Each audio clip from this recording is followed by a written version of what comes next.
Hi అండి, welcome back to my channel cooking for you 99.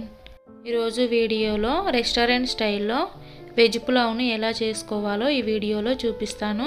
ఈ పులావ్ను ఒకసారి నేను చూపించినట్లు ట్రై చేయండి, చాలా టేస్టీగా వస్తుంది.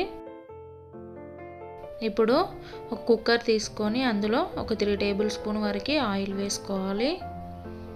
ఇందులోనే ఒక 1/2 టేబుల్ స్పూన్ సాజీరా వేసుకోవాలి. అలాగే బిర్యానీకి కావాల్సిన ఓల్ మసాలా వేసుకోవాలండి. ఇప్పుడు కట్ చేసి పెట్టుకున్న ఆనియన్ వేసుకోవాలి.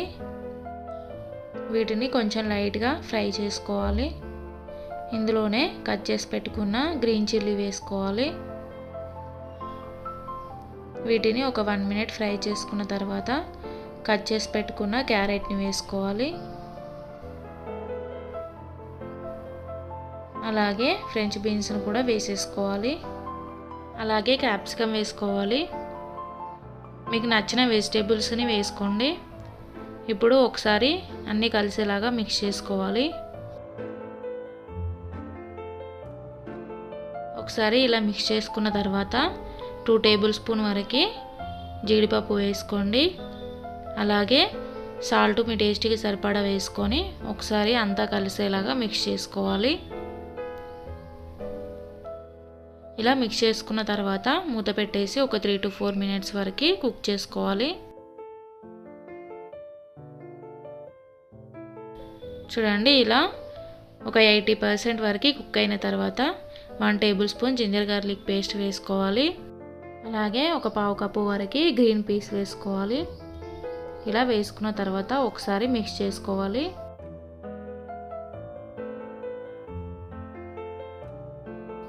ఇలా మిక్స్ చేసుకున్న తర్వాత కొంచెం కొత్తిమీర వేసుకోవాలి.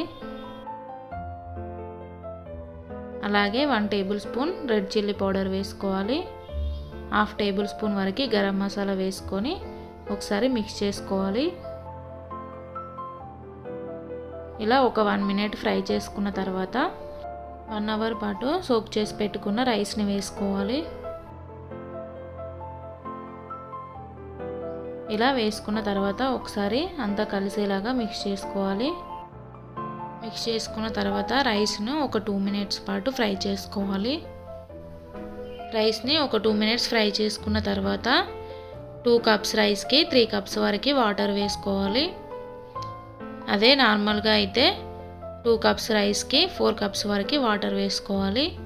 ఈ స్టేజ్లోనే ఒకసారి సాల్ట్ను అడ్జస్ట్ చేసుకొని వేసుకోండి. ఇలా సాల్ట్ వేసుకున్న తర్వాత ఒకసారి మిక్స్ చేసుకోవాలి. ఇప్పుడు కుక్కర్ మూత పెట్టేసి విజిల్ పెట్టేసుకోవాలి. ఇలా పెట్టేసుకున్న తర్వాత ఒక 2 విజిల్స్ వచ్చేంత వరకు కుక్ చేసుకోవాలి. 2 విజిల్స్ వచ్చిన తర్వాత ప్రెషర్ అంతా పోయిన తర్వాత మూత ఓపెన్ చేసుకోవాలి.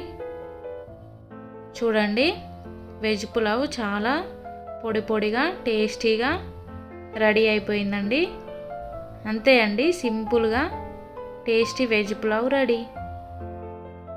పులావ్లోకి కాంబినేషన్గా రైతాతో కానీ లేదా ఏదైనా గ్రేవీతో కానీ సర్వ్ చేసుకుంటే చాలా టేస్టీగా ఉంటుందండి. ఒకసారి నేను చూపించినట్లు మీరు కూడా ఒకసారి ట్రై చేయండి.